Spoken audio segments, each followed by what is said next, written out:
నమస్తే, welcome to Zee Telugu news. ఇంతకాలం సామాజిక సేవలో ఉన్నారు. పేద ప్రజల కోసం ఎంతగానో శ్రమించారు. ఎవరికి ఏ కష్టం వచ్చినా నేనున్నానంటూ ముందుకొచ్చారు. 18 రకాల సేవా కార్యక్రమాలతో అందరి అభిమానం పొందారు. ఆధ్యాత్మిక కార్యక్రమాల్లోనూ ముందున్నారు. ఆలయాలకు కోట్లాది రూపాయలు విరాళంగా ఇచ్చారు. ఆయనే కంబాల శ్రీనివాసరావు. తూర్పు గోదావరి జిల్లా గోకవరానికి చెందిన శ్రీనివాసరావు పేదలకు మరింత సేవ చేసేందుకు పొలిటికల్ ఎంట్రీ ఇవ్వబోతున్నారు. ఈ నెల 25న బీజేపీలో చేరనున్నారు కంబాల శ్రీనివాసరావు. 10,000 మంది అనుచరులతో కలిసి AP BJP chief Daggubati Purandeswari, కేంద్ర మంత్రి శ్రీనివాస వర్మ సమక్షంలో కాషాయ కండువా కప్పుకోనున్నారు. తనకు హిందూ ధర్మం ఒక కన్నైతే సామాజిక సేవ మరో కన్ను అని శ్రీనివాసరావు భావిస్తుంటారు. రాజకీయాల్లోకి అసలు ఆయన ఏ ఆశయంతో వస్తున్నారు, భవిష్యత్ కార్యాచరణ ఎలా ఉండబోతోంది, ఏమేం చేయబోతున్నారు, డైరెక్ట్గా ఆయనతో మాట్లాడి తెలుసుకుందాం. నమస్తే కంబాల శ్రీనివాసరావు గారు. నమస్తే రేహనా గారు. ఎలా ఉన్నారు? ఫైన్ మేడం, బాగున్నారు. సో మొత్తానికి ఇప్పటి వరకు సామాజిక సేవతో బిజీగా ఉన్నారు. ఈవెన్ కొంచెం శిథిలావస్థలో ఉన్న ఆలయాల గురించి, దాని గురించి కేర్ తీసుకుంటూ చాలా మంచి సర్వీసెస్ చేసుకుంటూ ఉన్నారు. సో ఇంకా ఏం చేయాలని పొలిటికల్గా ఎంట్రీ ఇవ్వబోతున్నారు? నా ప్రస్థానం మొదటి నుంచి చెప్పమంటారా? చెప్పండి. రైట్. ఎందుకంటే ఇప్పుడు మీకు పొలిటికల్ బ్యాక్గ్రౌండ్ లేదు, ఇప్పటి వరకు పాలిటిక్స్ తెలీదు. ఆబ్వియస్లీ అందరూ తెలుసుకోవాలి. నేను మీ కంబాల శ్రీనివాసరావు. విశ్వ హిందూ ధర్మ పరిరక్షణ రామసేన అనే సంస్థను 2022లో స్థాపించి విజయదశమి స్థాపించాను. మా ఊరు ఆంధ్రప్రదేశ్లోని తూర్పుగోదావరి జిల్లాలోని రాజమండ్రికి 33 కిలోమీటర్ల దూరంలో ఉంది. నేను గోకవరంలోనే పుట్టాను. నేను అక్కడే చదువుకున్నాను. ఉద్యోగం వెతుక్కుంటూ హైదరాబాద్ వచ్చాను. ఇక్కడ పారిశ్రామిక రంగాల్లో పనిచేస్తూ ఫార్మా ఇండస్ట్రీలో సీనియర్ జనరల్ మేనేజర్ స్థాయికి ఎదిగాను. నాకు ఇద్దరు అమ్మాయిలు కూడా అమెరికాలో స్థిరపడ్డారు. అల్లుడు సాఫ్ట్వేర్ ఇంజనీర్స్. యాదృచ్ఛికంగా యాక్సిడెంటల్గా నేను మీడియాలో భారతదేశంలో ఉండే రాజకీయ పరిస్థితుల్లో విదేశీ విద్రోహ శక్తులు అన్నదమ్ముల్లా కలిసి ఉంటున్న అన్ని మతాల వారి మధ్య చిచ్చు పెట్టి రాజకీయ లబ్ధిని ఎలా పొందుతున్నారు, హైందవ ధర్మం మీద ఎలా దాడులు జరుగుతున్నాయి, భారతీయ ఔన్నత్యాన్ని, భారతీయ సంస్కృతిని ఎలా పాడు చేయడానికి ప్రయత్నిస్తున్నారు, సొబూసులు లాంటి వాళ్ళు లక్షల కోట్ల రూపాయలు భారతదేశంలోకి ఎలా పంపించేస్తున్నారు, ఇవన్నీ నాకు చాలా ఆవేదన కలిగించింది. నేను మా గ్రామానికి వచ్చి దేవీ చౌక్లోని అమ్మవారు ప్రసిద్ధమైన తల్లి, ఆ ఆలయానికి సంబంధించిన ప్రధానాచార్యులతో కలిసి జగన్నాథ శర్మ గారు వారితో కలిసి మొట్టమొదటిగా ఒక 50 కేజీల పులిహార ప్రతి శుక్రవారం వితరణ చేయడంతో స్టార్ట్ అయింది. నా ప్రయాణంలో ఎవరు సహాయం చేస్తే నేను ఇంతవాడిని అయ్యానో చెప్పడం చాలా ధర్మం నాకు అనిపించింది. నా అక్క కొడుకు అయ్యప్ప, నా చెల్లి కొడుకు కళ్యాణ్, చాలా ముఖ్యమైన ఒక వ్యక్తి వరసాల ప్రసాద్. ఆయన 12 సంవత్సరాలుగా వైఎస్ఆర్సీపీలో ఉంటూ కరడుగట్టిన రాజకీయవేత్త.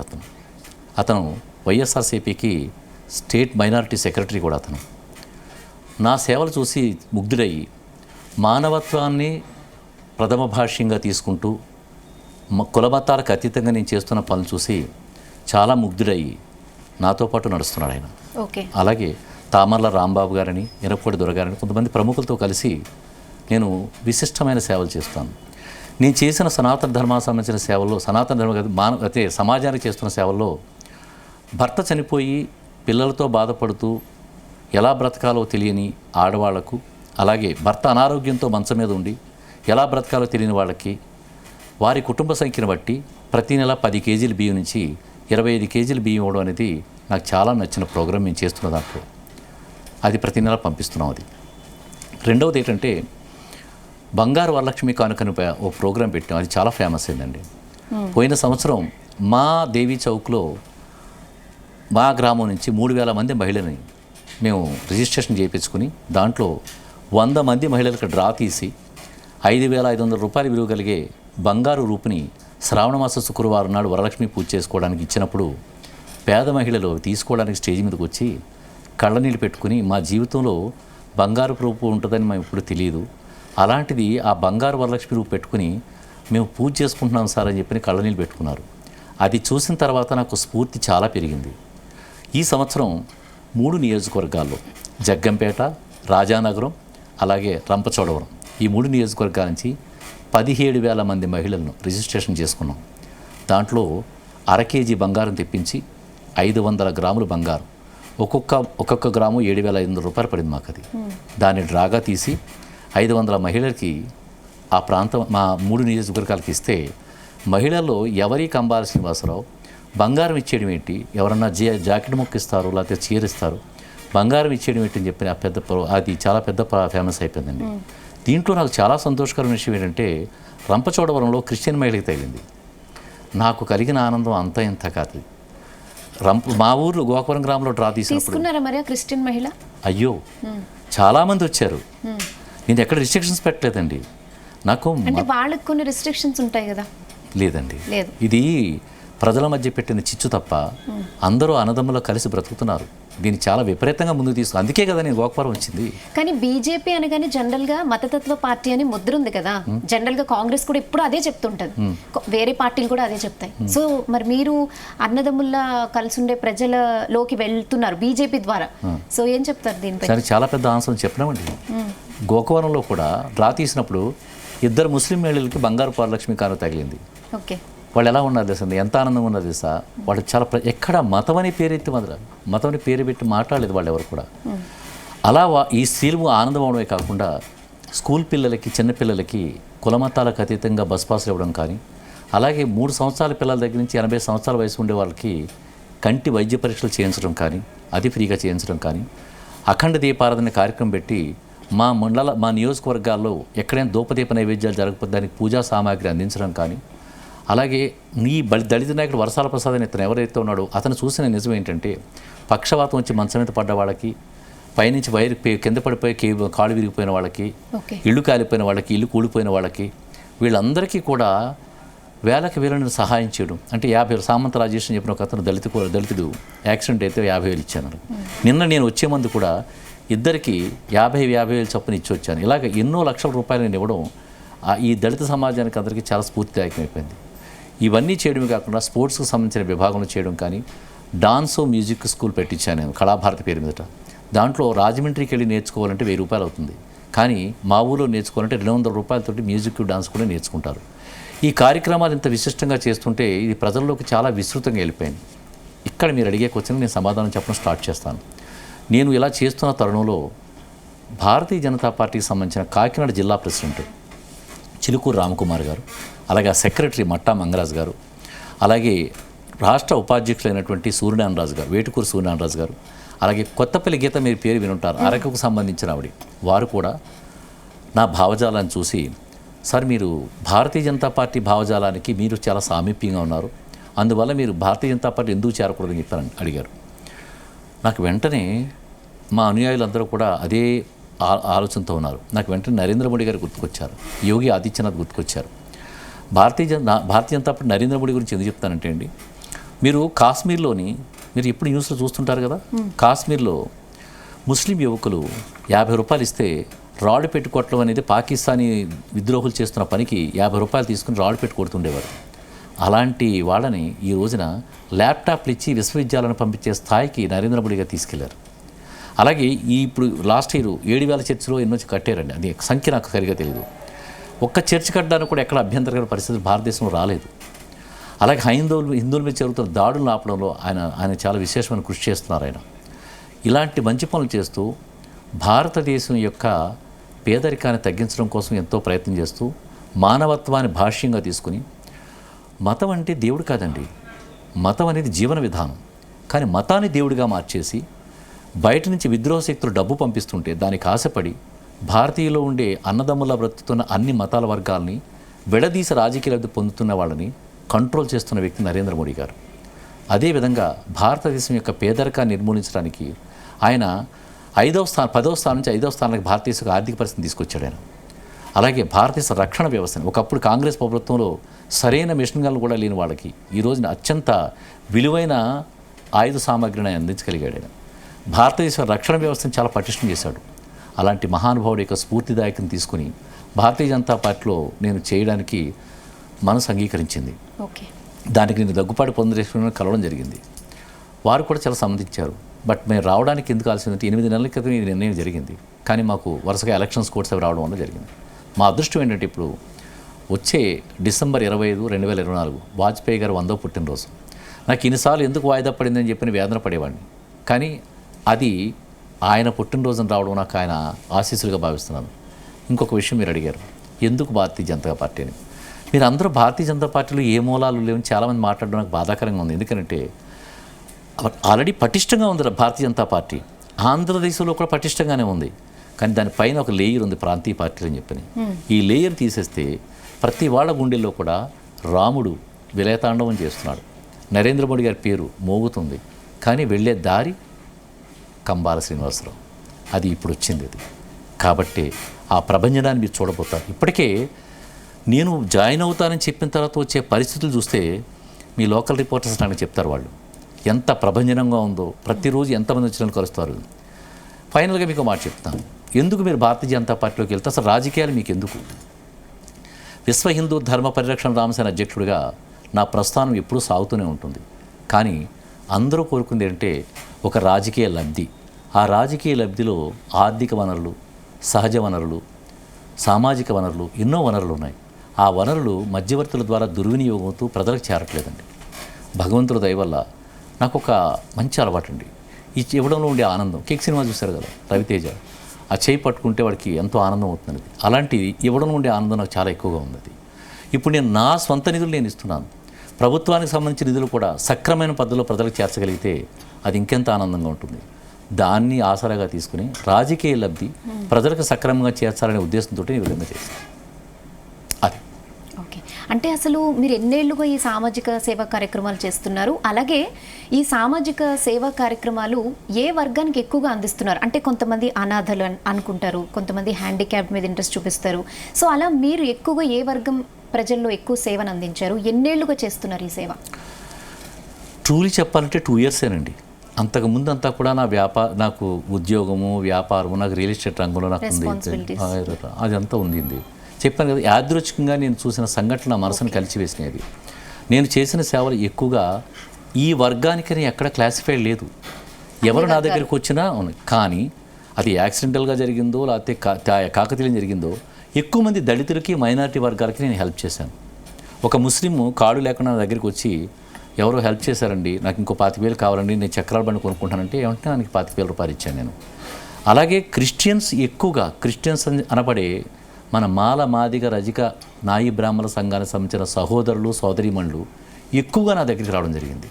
వాళ్ళకి నేను ఎక్కువ సేవ చేశాను. అది చూసే ఈ వర్షాల ప్రసాద్ ముగ్ధుడైపోయి, సార్ నేను 12 సంవత్సరాల వైఎస్ఆర్సీపీలో ఉన్నాను, మీలాంటి నాయకుడు లేడు, నాయకుడిని మొదటగా పేరు పెట్టింది ఆయనే, మీలాంటి నాయకుడు లేడు, నేను ఇంకా దీనికి రిజైన్ చేసేస్తాను. మంచి మంచి పదవులు అనుభవించాడు దాంట్లో. కానీ ఎందుకు ఆయన తృప్తి లేదు. మానవత్వానికి ప్రథమ భాష్యంగా మీరు బ్రతుకుతూ మానవత్వాన్ని, కులమతాలకు అతీతంగా మానవత్వాన్ని నిలబెట్టి మీరు చేస్తున్న పనులు, నీతో నేను ఉండిపోతాను స్వామి అని చెప్పి 100 మందితో ఆయన రిజైన్ చేస్తే ఆయన చాలామంది స్ఫూర్తిదాయకం. 1000 మంది ఇప్పుడు నాతో పాటు కలుస్తున్నారంట. ఇప్పుడు మీరు చెప్తున్నారు జనరల్గా నేను మైనారిటీ వర్గాలకి ఎక్కువగా యాదృచ్ఛికంగా తెలీదు, వాళ్ళకి ఎక్కువ సేవలు అందిస్తున్నానని. కానీ వాళ్ళు బీజేపీని యాక్సెప్ట్ చేయగలరా మీ రూపంలో? ఎందుకంటే వాళ్ళు జనరల్గా కాంగ్రెస్ని ఇష్టపడతారు, to be frank. So Kambala Srinivasarao బీజేపీలో ఉన్నారు, మరి ఆయన్ని యాక్సెప్ట్ చేసుకోగలరా, ఓన్ చేసుకోగలరా అంటే ఏం చెప్తారు? అంటే మీరు ఇక్కడ ఉండి అడుగుతున్నారు క్వశ్చన్. ఒక్కసారి రాజమండ్రికి రండి, గోకవరంకి రండి. కంబాల శ్రీనివాసరావు అంటే ఏంటో అక్కడ మాలపేట ఉంది, మాదిగపేట ఉంది, సంజీవనగర్ అని చెప్పి ఇంకో పేట ఉంది. ఆ పేటకి వెళ్ళి కంబాల శ్రీనివాసరావు అని ఒక పేరు చెప్పండి, ఆయన అని చెప్పి వాళ్ళు మతం గొప్పదా, మానవత్వం గొప్పదా అనే ఆలోచనలతోటి వాళ్ళకి ఆలోచన మొదలయ్యి, మాకు మతం కన్నా కూడా, పార్టీల కన్నా కూడా, అది ఏ పార్టీ అయినా మనకు అనవసరం, భారతీయ జనతా పార్టీ ఇంకోటి మాకు అనవసరం, కంబాల శ్రీనివాసరావు గారు మానవత్వంతో పనిచేస్తున్నాడు, అది భారతీయ జనతా పార్టీ అయితే ఇంకా మంచిది అని చెప్పి మీరు మొట్టమొదటిగా ఒక చరిత్ర చూడబోతున్నారు. ఆంధ్ర రాష్ట్రంలోనే కాదు, దేశంలోనే ఒక చరిత్ర చూడబోతున్నారు. ఎందుకంటే మానవత్వమే గొప్పదని ఒక ప్రూవ్ చేయడానికి ఒక మనిషి అంటూ వచ్చాడనేది వాళ్ళకి తెలిసింది. వాళ్ళకి ఇప్పుడు మీరు ఏ పార్టీలో ఉంటే ఎందుకండి, మీ ఇంటికి కష్టం వస్తే మీకు ఒక వ్యక్తి వచ్చి 10,000 సాయం చేశాడు, మీరు ఎవరిని ఇష్టపడతారా? మతాన్ని ఇష్టపడతారా లేకపోతే మానవత్వాన్ని ఇష్టపడతారా? రాహనా గారు మిమ్మల్ని అడుగుతున్నాను. మానవత్వం కడతా కదా, అలాగే నేను ఎన్నో చేశాను. ఇప్పుడు ప్రతి ఇంటికి చేయక్కర్లేదు, మీరు మంచి 10 ఏళ్ళకి చేస్తే 100 మంది దాన్ని సంతోషపడి చూస్తారు. దాన్ని ఇప్పుడు బాగా కష్టంలో ఉండి గిలగలాడుతూ మంచం మీద ఆవేదనతో పడుకున్న వాడికి 10,000 ఇస్తే ఇలా ఈ సామాజిక సేవని కంటిన్యూ చేయొచ్చు కదా, వై ఎందుకు పొలిటికల్ గానే వచ్చి ఎందుకు సేవ చేయాలనుకుంటున్నారు? రాజకీయ లబ్ధిని ప్రజలకు పంచడం అనే మాట మీకు చెప్పాను నేను. రాజకీయ లబ్ధిలో ఎన్నో వనరులు ఉన్నాయి, ఆ వనరులు దుర్వినియోగం దీని ద్వారా ఎక్కువగా వెళ్ళొచ్చు అనుకుంటున్నారా? కదా. మరి నేనైతే 4 కోట్లు ఖర్చు పెట్టగలను, ఇంకో 10 కోట్లు ఖర్చు పెడతాను. 100 కోట్లు దుర్వినియోగం అవుతున్నాయి కదండి. ఇప్పుడు దేవీపట్నం ముంపు మండలంలోనే ఒక ప్రాంతం ఉంది, ఇప్పుడైనా మీరు దాని మీద ఫోకస్ చేసి పెట్టండి. 1000 కోట్లు తినేశారు దాంట్లో. అది ఎవరు తిన్నారు ఏంటి ఇవన్నీ ఆపగలరా రాజకీయాల్లోకి వెళ్ళి? ఎవరండి మీరు? మనం ఎంతవరకు యుద్ధంలో దిగిన తర్వాత అంతమందిని చంపేస్తారు, మీరు ఎలా అడుగుతారండి?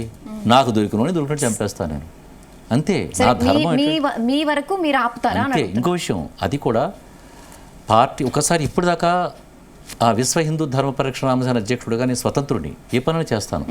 ఒకసారి భారతీయ జనతా పార్టీలో జాయిన్ అయిన తర్వాత నేను సిద్ధాంతపరంగా అధిష్టాన వర్గం ఏది చెప్తే అది చేసుకుంటూ వెళ్ళాలి. అప్పుడు నేను వాడిని చంపేస్తాను వీడిని చంపేస్తాను కుదరదు. నీకు పని ఇచ్చామో పని చేయమంటారు, ఆ పని చేసుకుంటూ వెళ్ళాలి. ఇదంతా ఆపేస్తానని కాదు, నా వరకు నేను ఎంతవరకు చేయగలుగుతాను అంతవరకు చేస్తాను. అది ఎంత లబ్ధి పొందినా రేపొద్దున 100 కోట్లు నేను సహాయం చేసి ప్రజలకు సహాయం చేయగలిగే స్థాయి నాకు వస్తే చేద్దామండి, అంతే. ఓకే. ఇక బీజేపీ మతతత్వ పార్టీ అని కాంగ్రెస్ అయితే ఢిల్లీ నుంచి గల్లీ వరకు విమర్శలు చేస్తూనే ఉంటుంది. సో దీనిపై మీరు ఏమంటారు? మతతత్వ పార్టీ అనేది కాంగ్రెస్ అండి. ఎందుకు చెప్పంటారా? రాహుల్ గాంధీ స్టేట్మెంట్ విన్నారా మీరు? హిందూకు హటావ్, హిందుత్వానికి హటావ్ అని చెప్పని అన్నాడు. మీరు విన్నారా? విన్నారా లేదా? విన్నాను, చెప్పండి. ఆయన మాట్లాడింది ఏంటండి? అది మత. కానీ ఆయన నేను అలా మాట్లాడలేదు, నా అర్థాన్ని వక్రీకరించారు అని రాహుల్ గాంధీ చెప్తారు. ఆయన యాక్సెప్ట్ చేయరు కదా. సోది ఎంతైనా చెప్పొచ్చు, సోది ఎవడు వినరు. నీ భావజాలం తెలిసిపోతుంది జనాలు. నువ్వు ఎవరో ఏంటో క్లియర్గా బయటపడిపోయింది, నువ్వెంత దుర్మార్గుడో కూడా బయటపడిపోయింది. నరేంద్ర మోడీ గారు ఎప్పుడన్నా విన్నారా మీరు? ఏ మతం గురించి అయినా కానీ, ఏ కులం గురించి కానీ, ఏ జాతి గురించి మాట్లాడే ఎప్పుడన్నా విన్నారా? అది మతతత్వ పార్టీ అండి కాంగ్రెస్ అనేది. వాళ్ళ మూలాలు బీజేపీ కాదు, అది మానవత్వానికి సంబంధించిన పార్టీ అనేది. నరేంద్ర మోడీ గారు చాలా సంస్కారవంతుడు. 140 కోట్ల మంది ప్రజల నుంచి సొంత కన్నబిడ్డలా చూసుకుంటున్నాడు ఆయన. ఎవరిని ఇప్పుడు వరకు టార్గెట్ చేయలేదు. కానీ హిందువుల మీద టార్గెట్ చేస్తే దాన్ని ఆపడానికి ప్రయత్నం చేస్తారు, ఎవరైనా చేస్తారనేది. సో నేను అందు గురించి నేను మాట చెప్తున్నాను. మిగతా పార్టీలన్నీ కూడా, అంటే ఎన్డీఏ ప్రభుత్వం గురించి నేను మాట్లాడలేదండి. మిగతా పార్టీలు ఏదైతే మన ఇండియాతో కలిసి ఉన్నాయో అవన్నీ కూడా దుర్మార్గమైన మతతత్వ పార్టీలు. అవన్నీ కూడా వాడు ఏంటంటే రాజకీయ లబ్ధిని పొందడానికి, పదవులు పొందడానికి మతాల మధ్య చిచ్చులు పెట్టి నువ్వు ముస్లింవి, నువ్వు క్రైస్తవుడి, నువ్వు హిందువుడు అని చెప్పి చిచ్చులు పెట్టి చేస్తుంటారు. అది కానీ నరేంద్ర మోడీ గారు అలా కాదండి. ఓకే, మీరు నిజంగా చెప్పండి, నరేంద్ర మోడీ గారు క్రిస్టియన్స్ చర్చలు ఆపాలనుకుంటే ఆపలేడా? ఆపొచ్చు కదా. నిరంకుశత్వ పాలన తీసుకురావచ్చు కదా. ఎప్పుడైనా చేశాడా? పని చేయలేదు. ఎంతమంది ముస్లిం సంస్కరించాడండి? అయోధ్యలో కూడా ఎంత మంచి మసీదులు నిర్మించేలాగా అవకాశం కల్పించాడండి అక్కడ అయోధ్యలోని ఒక ప్రాంతంలోని. అది చాలా తప్పండి. అది భారతీయ జనతా పార్టీ మతతత్వ పార్టీ కాదు. అది మానవత్వానికి సంబంధించిన పార్టీ. అది ఈ భాష్యాన్ని చాలా విస్తృతంగా ఆంధ్రప్రదేశ్లో తీసుకెళ్తాను నేను. ఓకే, అంటే ఇప్పుడు మీరే చెప్పారు ఆంధ్రప్రదేశ్లో ఒక లేయర్ లాగా రీజనల్ పార్టీస్ ఉన్నాయి, బట్ బీజేపీ అయితే ఉంటుంది అని. సో మరి మీరు ఆ రీజనల్ పార్టీని ఎందుకు సెలెక్ట్ చేసుకోలేదు? లైక్ వైసీపీ కానీ, టీడీపీ కానీ, జనసేన కానీ, ఇవన్నీ రీజనల్ పార్టీస్ ఉన్నాయి కదా, ముందు దానిలోకి వెళ్ళొచ్చు కదా. ఒక లేయర్గా ఉంది అని చెప్పినప్పుడు దాన్ని టచ్ చేయకుండా డైరెక్ట్గా ఎందుకు నేషనల్ పార్టీ? నా భావజాలానికి సామీప్యంగా భారతీయ జనతా పార్టీ ఉందని మీకు చాలాసార్లు చెప్పాను. జనసేనలో కానీ, జనసేన మీకు పవన్ కళ్యాణ్, నేనేం అడగలేదు దాని గురించి. అడుగుతున్నారు? డెఫినెట్గా అడుగుతాను, ఎందుకంటే ఆయన కూడా హిందూ ధర్మ పరిరక్షణ గురించి శ్రమిస్తున్నారు. అలాగే ఆయన మరో ఛత్రపతి శివాజీగా అభివర్ణిస్తున్నారు. దానిపై ఏం చెప్తారు? ఒక చేత్తో శ్రీనివాసుల బొమ్మ, ఒక చేత్తో కత్తి పట్టుకున్నాడు. చాలామంది ఇది హింస అనుకుంటారు. ఆయన పట్టుకుంటే చట్టం, రాజ్యాంగం అనేది. దాని భావన చాలామందికి తెలియదు. శ్రీనివాసులు అనేది అది దైవం కాదండి, అది ధర్మం. అది ధర్మం అన్ని చోట్ల వచ్చేట్టు ఉంటుంది. నిజమైన ఇస్లాము ప్రేమ ప్రతిస్వరూపం. నిజమైన క్రైస్తవుడు ప్రేమను చూపిస్తాడు. నిజమైన హిందువు అన్ని మతాలని గౌరవిస్తాడు. కానీ జరుగుతున్నది ఏంటండి? జిహాదీల పేరిట విధ్వంసకాండ సృష్టిస్తున్నారు. మతాన్ని దేవుడిగా మార్చేస్తున్నారు కొంతమంది. అలా మార్చడం కరెక్ట్ కాదండి అది. కానీ మీరు ఎప్పుడైనా పవన్ కళ్యాణ్ గారి మాట వినాలి లేదు? ఆయన ఎప్పుడు కూడా ప్రత్యేకించి మాట్లాడు హైందవ సనాతన ధర్మం అన్నాడు. మనం అందరం సనాతన ధర్మంలోనే ఉన్నవాళ్ళమండి. సో అందువల్ల ఏంటంటే నాకు మీరు అడిగిన క్వశ్చన్కి ఏంటంటే నా భావ సామీప్యం అనేది భారతీయ జనతా పార్టీతో ఎక్కువగా ఉంది.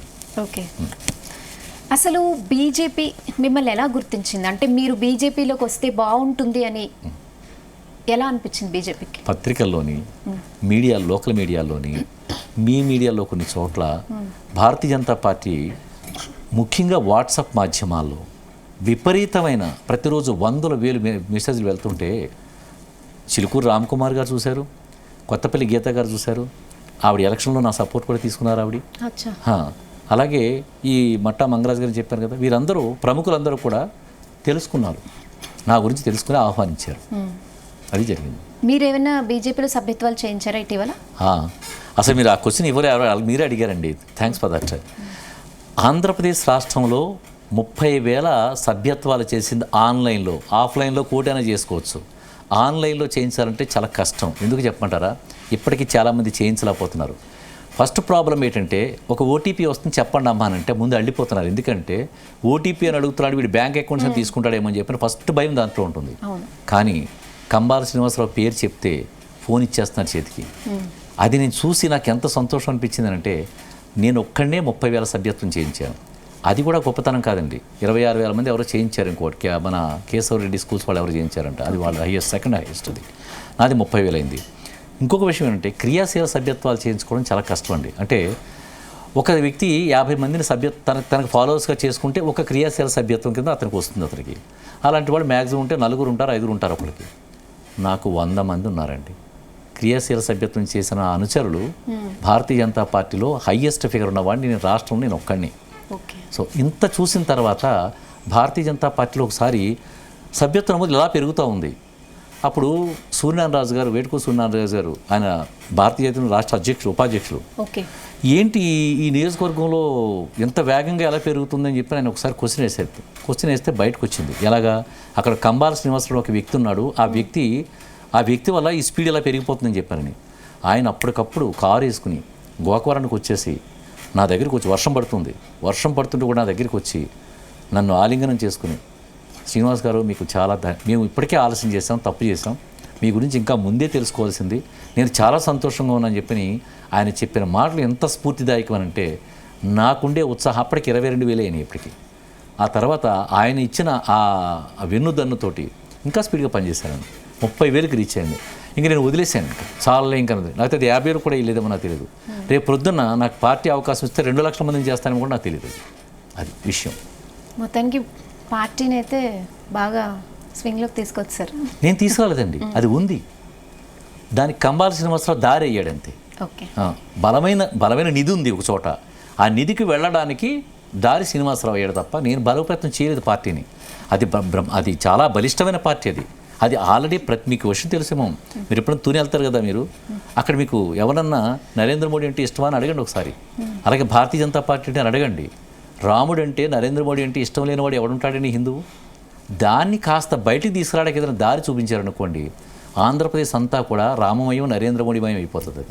ఆ ప్రయత్నంలో నేను చాలా మా నియోజకవర్గాల్లో సక్సెస్ అయ్యాను. సరే, ఇప్పుడు మీరు తుని గురించి చెప్పారు కాబట్టి నేను చెప్తున్నా, ఎన్నేళ్ళైనా ఇప్పుడు కొన్ని నియోజకవర్గాలు ఉంటాయి, తుని, రంపచోడవరం, ఇప్పుడు మీరు విజువల్స్లో వెళ్తున్న రూట్స్ కూడా నేను చూస్తున్నాను, అలాగే ఉన్నాయి. అంటే డెవలప్మెంట్ అంటే కాంక్రీట్ జంగిల్లో చేయక్కర్లేదు, కానీ మినిమం డెవలప్మెంట్ ఆ నియోజకవర్గాల్లో కనిపించదు. ఎందుకంటారు? దీనిపై మీరు ఎలా వర్క్ చేస్తారు ఫ్యూచర్లో? నేను జరిగిన దాని మీద విమర్శ చేయడం నాకు ఇష్టం లేదండి. నేనేం చేయగలనో చెప్తాను. నేను కార్పొరేట్ సంస్థల్లో పనిచేశానండి. ఎనాలిసిస్ తెలుసు, జియోగ్రఫికల్ ఎనాలిసిస్ తెలుసు, ఫినాన్షియల్ ఎనాలిసిస్ తెలుసు. నేను వస్తే నాకు ఏం వస్తాయో తెలుసు, అది వస్తే ఎలా పంచిపెట్టాలో తెలుసు జనాలకి, ఎక్కడ డెవలప్ చేస్తే తెలుసు. నాకు పారిశ్రామికవేత్తలు తెలుసు. నేను రిక్వెస్ట్ చేస్తాను, మా ప్రాంతంలో పరిశ్రమలు పెట్టండి చెప్పి నేను అడుగుతాను. నేను చాలా విశేషంగా కృషి చేస్తానండి. అలా జరిగినప్పుడు తునిలో రెహనా గారు బ్రహ్మాండమైన ఫ్యాక్టరీ పెట్టుకోవచ్చు. అప్పుడు జీటీవీలో మనం చెప్పట్లేదు, ఇక్కడ నుంచి చూసుకునే ఒక పరిశ్రమ పెట్టవచ్చు. అది సో అలాగా చాలా డెవలప్మెంట్స్ వస్తాయండి. ఓకే. తర్వాత సనాతన ధర్మ పరిరక్షణ కోసం ఉప ముఖ్యమంత్రి పవన్ కళ్యాణ్ ఒక డిక్లరేషన్ విడుదల చేశారు. సో దీనిపైన కంబాల శ్రీనివాసరావు గారి ఒపీనియన్ ఏంటి? ఆ డిక్లరేషన్ ఏంటో చెప్పండి ఒకసారి నాకు. ఆ డిక్లరేషన్ ఏంటి చెప్పండి. మీకే ఎక్కువ అవగాహన ఉంటుంది దాని మీద. మీ నోటితో వినాలనుకుంటున్నాను, చెప్పండి. అంటే నేను ఆయన ఎన్నో డిక్లరేషన్ మీ నోటి నుంచి నేను వినాలనుకుంటున్నాను, దాని ద్వారా వ్యూవర్స్ తెలుసుకుంటారు. ఏ ఆలయానికి సంబంధించిన వాళ్ళు దానికే చెయ్యాలండి. అంటే ఇప్పుడు సపోజ్ హిందువులు ఉంటే వాళ్ళ హిందూ ధర్మాన్ని వాళ్ళు కాపాడుకోవాలి. చర్చిలోకి ఎవరైనా వెళ్ళనిస్తారండి? అలాగే మసీదులోకి ఎవరైనా వెళ్ళనిస్తారా? వెళ్ళనివ్వరు కదా. ఆంధ్రప్రదేశ్లో వెళ్ళనివ్వరా? లేదండి, వెళ్ళనిస్తారు కదా. మీకు నేను చెప్తున్నది వేరు, మీరు అడుగుతున్నది వేరు. వెళ్ళడం వెళ్ళకపోవడం కానీ కాదు, ఎవరైనా వెళ్ళచ్చు స్వేచ్ఛగానేది. దాన్ని అడ్మినిస్ట్రేట్ చేయడం కానీ, దాన్ని ముందుకు తీసుకెళ్ళడం కానీ, దాని నిర్వహణ కానీ వాళ్ళ చేతిలోనే ఉండాలి. ఎందుకనంటే నేను ఎవరిని క్రైస్తవుల్ని ముస్లింని నేను అపనమ్మకం లేకుండా మాట్లాడట్లేదు, విద్రోహ శక్తుల గురించి మాట్లాడుతున్నాను. డబ్బు ఆశ పెట్టి బయట నుంచి విదేశాల వాళ్ళు కోట్లాది రూపాయలు పంపిస్తానని మీకు చెప్పాను ఆల్రెడీ. నేను సొబుసురుని అనేవాడు లక్షల కోట్ల రూపాయలు నరేంద్ర మోడీ గారిని చంపేయడానికి కానీ, లేకపోతే ఈ భారతీయ ఔన్నత్యాన్ని నాశనం చేయడానికి కానీ దుర్మార్గులా పనిచేస్తున్నాడు. అటువంటి డబ్బు లోపలికి వచ్చేటప్పుడు ఎవరైనా ప్రలోభాలకు అవకాశాలు ఉన్న ప్రలోభాలకు లోబడతారు కదా. అలాంటప్పుడు నువ్వు ఒక హిందూ దేవాలయాన్ని పాడు చేయమని చెప్పి డబ్బు ఇస్తే ఎవరైనా దుర్మార్గులు ఆశపడచ్చు కదా. అలాంటి పరిస్థితి ఎందుకు అలా చేయాలి? ఇలాంటి డిక్లరేషన్ కాకుండా ఆయన చాలా విషయాలు చెప్పారు. సనాతన ధర్మం అనేది గొప్ప ధర్మం. అది అసలు నేను దాని మీద సినిమా తీస్తున్నాను. నన్ను ఆల్రెడీ దాడి నువ్వు సినిమా తీసాను నేను. కానీ నా అనుయాయులు అందరూ కూడా ఆ సినిమా చూసిన తర్వాత పురంధరేశ్వరి కూడా చూపించాను. మీకు ధైర్యం ఉందా అది రిలీజ్ చేయడాకని అడిగారు. అంటే ఏముంది మేడం, మ్యాక్సిమం చంపేస్తారు అంతే కదా అని చెప్పని అడిగాను. అది ఎవరి మీద తీశాను, ఎందుకు తీశానని చెప్పి ఇప్పుడు అప్రస్తుతం అనుకోండి. ఇప్పుడు సనాతన ధర్మం మీద ఫోకస్ చేస్తున్నాను నేను. దాని మీద సినిమా తీస్తున్నాను. ఆ సినిమా కూడా ఎంత బాగుంటుంది, హృదయంగా ఉంటుందనంటే దాన్ని క్రైస్తవులు లైక్ చేస్తారు, ముస్లిమ్స్ లైక్ చేస్తారు ఆ సినిమాని. అంటే ఇప్పుడు మత మార్పిడుల పట్ల ఆకర్షితులు అవుతున్నారు ఇప్పుడు గోకవరం లాంటి నియోజకవర్గం. లేదండి, ఇప్పుడు లేదు. సో దీని మీద కూడా మీరు వర్కౌట్ చేస్తున్నారా? ఇది చాలా సున్నితమైన క్వశ్చన్ అండి. దీని గురించి మాట్లాడుకోవడం మంచిది. ఎందుకు మనం మాట్లాడుకున్న దాని గురించి? ఇప్పుడు ఏం జరగదు. ఇంకొక విషయం, భవిష్యత్తులో అన్యమతస్థులందరూ కూడా హిందూ ధర్మం మీద మోజు పెంచుకునే రోజులు చాలా దగ్గరలో ఉన్నాయి. ఎందుకంటే హిందూ ధర్మం యొక్క గొప్పదాన్ని ఎవరికి తెలియనివ్వట్లేదు కదా. కాంగ్రెస్ గవర్నమెంటు వాడొక ప్రీ ప్లాన్డ్ డిటర్మైన్డ్ చట్టాలు కూడా చేశారు హిందూ ధర్మాన్ని నాశనం చేయడానికి. అది పవర్లో ఉంది కాబట్టి ఈనాడు సనాతన ధర్మం యొక్క గొప్పతనం తెలియలేదు. కానీ భారతీయ సంస్కృతి, సనాతన ధర్మంలో ఉండే గొప్ప విలువలు, మనం చెప్పుకునే సైంటిస్టులు, ఒకప్పుడు మునీశ్వర్లు, యోగులు అనే విషయం ప్రజలకు తెలిస్తే, అసలు ఈ మునీశ్వర్లు, యోగులు ఏం చేశారు, ఏం కనిపెట్టారో తెలిస్తే, మీకు సర్జరీలో ఎవరు గొప్పవాడు చెప్తారో మీరు? మన దగ్గర ఉన్నాడు ఒక ఆయన, చాలా గొప్ప వాళ్ళు మనకి వేల సంవత్సరాల క్రితమే సర్జరీ చేశారు. కానీ వెస్ట్రన్ కంట్రీస్ వాళ్ళు సర్జరీ చేశారని చెప్పి మనకు ఉందండి. అతని యొక్క బొమ్మని జర్మనీలో పెట్టారు. మునీశ్వరుడు, జర్మనీ విశ్వవిద్యాలయంలో మన మునీశ్వరుడు యొక్క బొమ్మ పెట్టారు. గొప్ప శాస్త్రవేత్తలు మన దగ్గర ఉన్నారండి. అది వెలుగులో తీసుకోవడానికే సనాతన ధర్మాన్ని సినిమా తీస్తున్నాను. ఓకే. సో ఇప్పుడు మీరు బీజేపీలోకి వెళ్తున్నారు కదా, అక్కడ క్రమశిక్షణ, అక్కడ వ్యవహారాలు అన్నిటి మీద అవగాహన తెచ్చుకున్నారా మీరు ఆల్రెడీ? అవసరమే ఉందండి. ఇప్పుడు ఒక మంచి విద్యార్థి ఎక్కడికి వెళ్ళినా మంచిగానే ఉంటాడు. నేను మంచి విద్యార్థి చెప్పట్లేదు, నాకు చిన్న ఇబ్బందులు ఉంటాయి. ఇబ్బందులు ఉన్నప్పుడు మెచ్యూరిటీ ఉంటే ఎక్కడ ఎలా ఉండాలో అలా ఉండాలి. ప్రతి చోట నేను అనువు కాని చోట నేను గొప్ప అని చెప్పకూడదు. మనకి ఏది ఇచ్చారు, మనం ఏం చేయాలి, ఆ అవగాహన నాకుంది, అంతే చాలు నాకు. భారతీయ జనతా పార్టీకి ఒక క్రమశిక్షణ ఉంటే ఆ క్రమశిక్షణ లోబడి పనిచేయాలి తప్ప, నువ్వు వెళ్ళి నేను దీన్ని దాటి వెళ్తానని చెప్పానంటే అది వాళ్ళు ఒప్పుకోరండి. అది ఓకే. సో 8 నెలల క్రితం తీసుకున్న డెసిషన్ ఎందుకు లేట్ అయిందని బాధపడ్డారు, బట్ మీ ఫేవరెట్ డే, ఇంత మంచి రోజు జరుగుతుంది కాబట్టి చాలా హ్యాపీ ఉన్నాను అన్నారు. సో 25వ తారీఖున జరిగే భారీ సభకు ఎలాంటి ఏర్పాట్లు జరుగుతున్నాయి, ఎంత ప్లానింగ్ చేస్తున్నారు, దీని గురించి చెప్తారా? మీరు వస్తారా? తప్పకుండా. మీరు పిలిచేందుకు ఆహ్వానం ఆల్రెడీ ఇచ్చేసానండి. మీ భరత్ కుమార్ గారైనా ఆయనకి ఇచ్చాను, చూస్తారు మీరు. ఎందుకంటే ఒక వైభవాన్ని చూస్తారు. జర్మన్ షెడ్స్ చేస్తున్నాం, 10,000 మంది వస్తున్నారు. నాన్ వెజిటేరియన్ భోజనాలు పెడుతున్నాం. అంటే ఎక్కువ మంది ప్రజలు ఇష్టపడతారు కాబట్టి నాన్ వెజ్ భోజనాలు పెడుతున్నాం. 10,000 మందిలో మహిళలు ఎక్కువ మంది ఉంటారు. ఎక్కువ టాయిలెట్స్, మహిళలు వాళ్ళకి ఇబ్బంది కల టాయిలెట్స్ ఏర్పాటు చేస్తున్నాం. చిన్నపిల్లలు వస్తారు, వాళ్ళకి పాలు కావాలి, అలాగే వాళ్ళకి బిస్కెట్లు, ఇలాగా ఎన్నో రకాల పనులు చేస్తూ భారీ ఎత్తున, చాలా భారీ స్థాయిలో ఎవరికి రవాణా సదుపాయాలు కలగజేస్తున్నాం. అంతా కంఫర్టబుల్గా ఉండేలాగా 1కి 10 సార్లు ఆలోచించుకొని పోలీస్ వారికి కూడా ఇన్ఫార్మ్ చేసింది. రవాణా వ్యవస్థ కంట్రోల్ కానీ అన్నిటి మీద మాకు సాధ్యమైనంత వరకు జయప్రదంగా కావడానికి కావాల్సిన పరిస్థితులన్నీ కూడా అక్కడ ఏర్పాటు చేస్తున్నాం. చాలా భారీ ఎత్తున జర్మన్ షీట్స్ అంటే మీరు ఎప్పుడు చూసారు, మీరు చేస్తూ ఉంటారు. పెద్ద పెద్ద ప్రైమ్ మినిస్టర్కి సెంట్రల్ చీఫ్ మినిస్టర్ వస్తే వాళ్ళు వేస్తారు అలాగా. అలాంటి షీట్స్ వేపిస్తున్నాం అంటే చాలా ఖర్చుతో కూడిన పని ఇది. అది చేస్తూ చాలా గట్టిగా వెళ్తున్నాం అందుకని. Okay, so finally Zee news ద్వారా రంపచోడవరం, రాజానగరం, జగ్గంపేట, తుని ప్రజలకు ఏం చెప్పదలుచుకున్నారు కంబాల శ్రీనివాసరావు గారు? తుని కూడా కలిపేసుకున్నారా? సరే చాలు. తుని నుంచి కూడా జనాలు వస్తున్నారు సహాయం చేయమని చెప్పి, టెంపుల్స్కి సహాయం చేయమని వస్తారు. తుని పైనుంచి కూడా వచ్చారు. కాకినాడ నుంచి మత్స్యనారాయణ స్వామి వారి ఆలయానికి కూడా చేయమని చెప్పి కాకినాడ నుంచి కూడా వచ్చారు, వాళ్ళకు కూడా చేశారన్నమాట. సో జీ న్యూస్కి ప్రత్యేకమైన అభివాదాలు ఎందుకు చెప్తానంటే, మీరు ఏ పని చేసినా చాలా క్లాసికల్గా, హృద్యంగా మీ ప్రోగ్రామ్స్ ఈవెంట్స్ చేస్తుంటారు కదా, మామూలుగా ఉండవు అసలు. వెనకాల క్రాకర్స్ కానీ ఫైర్ లైటింగ్స్ కానీ సంథింగ్ అది పెట్టి ఎప్పుడు కూడా చాలా హృద్యంగా చేస్తుంటారు అది. సో జూనియర్స్ అంటే నేను అభిమానిని, మీ అందరికీ, మీ యాజమాన్యానికి, అలాగే మీకు, మీ అందరికీ, అలాగే ప్రసాద్ గారు, మీ జూనియర్ ప్రసాద్ గారు, ఆయన వల్ల ఈరోజు మీ దగ్గర దాకా రాగలిగాను. మీ భరత్ గారికి, అలాగే మీకు డెఫినెట్గా అంటే నిజంగా ఒక ఎయిమ్తో మీరు వెళ్తూ ఉంటే డెఫినెట్గా అందరూ మీకు సపోర్ట్ చేస్తారు. అవునండి. అండ్ ఇంకొక క్వశ్చన్, ఇప్పుడు మీరు ఇప్పటివరకు చాలా కష్టపడి ఉంటారు, పిల్లలకి సెటిల్ చేశారు, ఓకే, ఇన్ని ఆస్తులు కూడా పెట్టుకున్నారు, కానీ ఇప్పుడు కరిగిపోతూ ఉంటాయి కదా దానం చేస్తూ ఉంటే, మరి దాని గురించి బాధపడడం లేదా? భలే క్వశ్చన్ సార్ మేడం. చాలామందికి ఇది తెలియదు. ఇది ప్రకృతి పంచభూతాలు కూడా మీరు త్రికరణ శుద్ధిగా మంచి పని చేస్తే మీరు ఎంత ఖర్చు పెడుతున్నారో దానికి డబుల్, 3, 5 times 100 times ఇస్తాయి. ఆ విషయం మీకు, ఆ క్లూ మీకు తెలియట్లేదు అసలు. ఓకే, నేను రెహనా గారిని టీవీలో చూడడమే తప్ప పక్కన కూర్చుని మాట్లాడతానని చెప్పి నేను ఎప్పుడు అనుకోలేదు. కానీ ఈరోజు కూర్చోబెట్టింది ప్రకృతి. మంచి ఉద్దేశం ఉంటే త్రికరణ శుద్ధిగా మీరు ధర్మాన్ని ఆచరిస్తే పంచభూతాలు ఫస్ట్ యాక్టివేట్ అవుతాయి. నేను ప్రతి ఛానల్లో చెప్తాను, ఈ మాట అందరూ వినాలని చెప్తున్నాను. ఇది పంచభూతాలు, ఎందుకంటే ఫస్ట్ వినేది పంచభూతాలే. నేను మంచి పని చేస్తాను అనగానే కానీ అవి వెనక్కి తిరిగి వస్తాయి. నేను ఇంకా ఆ తర్వాత మిమ్మల్ని ఆపడానికి ఎవరు సరిపోరు, కాపాడుకుంటూ ఉంటాయి మిమ్మల్ని. అందువల్ల నేను ఖర్చు పెట్టింది తరిగిపోయేది కాదండి. నేను ఎంత ఖర్చు పెడుతున్నానో నేను నమ్మే ఆ మహాశక్తి అంతకు 100 రెట్లు నాకు ఇస్తూనే ఉంది. నేను చాలా హ్యాపీగా ఉన్నానండి. ఇంకోటి మీరు చెప్పేది కరెక్టే.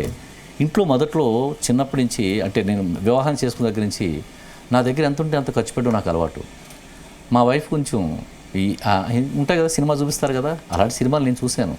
అలాగే అల్లుళ్ళు కూడా, మా కూతురు కూడా ఫస్ట్లో వాళ్ళు ఇలా ఖర్చు పెట్టడం కరెక్ట్ కాదేమనే భావన ఉండేది. కానీ ఇప్పుడు వాళ్ళు ఎంత సంతోషంగా ఉన్నారంటే, మావయ్య గారు చేసే పనులు, మంచి పనుల వల్ల ఇంత మంచి జరుగుతుందా అంటే భయపడతారు కదా పిల్లలు, డాడీ ఎందుకు హ్యాపీగా ఉండొచ్చు కదా, ఈ రాజకీయాలు అవి ఎందుకు అని అనలేదా పిల్లలు? దాడులు ఉంటాయి, మానసికమైన శారీరకమైన దాడులు ఉంటాయని భయపడతారు తప్ప ఆస్తులు పోతాయని భయం లేదు వాళ్ళకి. లేదు, ఎందుకంటే డాడీ ఎంత ఖర్చు పెడితే అంత వచ్చేస్తుందని వాళ్ళకి తెలుసు. అయినా వాళ్ళు బాగా స్థిరపడిపోయారండి అమెరికాలో. ఇద్దరు పేరు కూడా. అంటే ఇప్పుడు మీకు మళ్ళీ స్ట్రెస్ కదా, మళ్ళీ మీరు కష్టపడాలి. ఇప్పుడు రెస్ట్ తీసుకునే వయసు, హ్యాపీగా ఎంజాయ్ చేసే వయసు. చక్కగా ఇష్టపడి ఏ పని చేసినా స్ట్రెస్ అవ్వదండి, అంతేనా? అది సంతోషంగా ఉంటుంది. కానీ అది ఇష్టపడి చేయాలి మీరు. ఓకే, ఏదో పుణ్యం కోసమో లేకపోతే భగవంతుడి కోసమో వచ్చే జన్మలో బాగా పుట్టాలని కోరికతో ఉంటే అది మీకు కష్టంగా అనిపిస్తుంది. నాకు ఎవరైనా తీసుకుని ఎవరికైనా కష్టంలో 10,000 ఉన్నాయని బాధను వస్తారు, ఆ 10,000 తీసేసామనుకోండి, వాళ్ళ కుటుంబంతో హ్యాపీ ఉందనుకోండి, మంచి కిక్ వస్తుంది నాకు. అలాగే నేను, నా ఉద్యోగస్తులు ఉన్నారు, వాళ్ళందరికీ స్కూటీలు ఇచ్చాను. ఒక గ్రామంలో స్కూటీల మీద తిరుగుతుంటే, అప్పుడు దాకా మామూలుగా తిరిగి అమ్మాయి నా దగ్గర ఉద్యోగం చేసుకుని 10 మంది స్కూటీలు వేసుకుని తిరుగుతుంటే వాళ్ళ కళ్ళల్లో ఉండే ఆనందం కానీ, వాళ్ళు స్కూటీ మీద పెట్టి ఎంజాయ్ని కానీ నేను అనుభవిస్తుంటాను. అది నాకు చాలా ఫీల్ ఉంటుంది. వాడికి సపోజ్ సడన్గా 40,000 రూపాయలు మెడికల్ ఖర్చు వచ్చింది, వాడు నా ఎంప్లాయీ, వాడు 10,000 జీతం వస్తే వాడు 40,000 రూపాయల కోసం ఆలోచించాలంటే దిక్కుమాల చోటుకు పోయి అప్పులు తెచ్చుకోవాల్సిన పరిస్థితి వస్తుంది.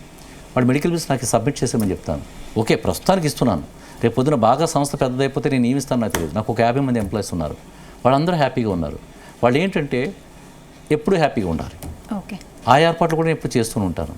సో అలాగా నా కుటుంబాన్ని, నా ఉద్యోగస్తుల్ని, నా గ్రామస్తుల్ని అందరినీ కూడా ఒకే తాటి మీద తీసుకొస్తూ ఒక మంచి ఆనందాన్ని ఎంజాయ్ చేస్తున్నాను. సో మొత్తానికి ఇక్కడ నుంచి బ్రతికే కంబాల శ్రీనివాస్ గారి లైఫ్ మొత్తం సామాజిక సేవతో పాటు రాజకీయ సేవకు కూడా అంకితమే అంటారు. అంతే కదా, నేను అల్టిమేట్ దీని క్రీము కాంక్రీట్ మొత్తం అంతా అదే, అంతేనండి. ఎస్, ఓకే, దాంట్లోనే ఉంటాను, అందులో ఆనందం ఉంది నాకు.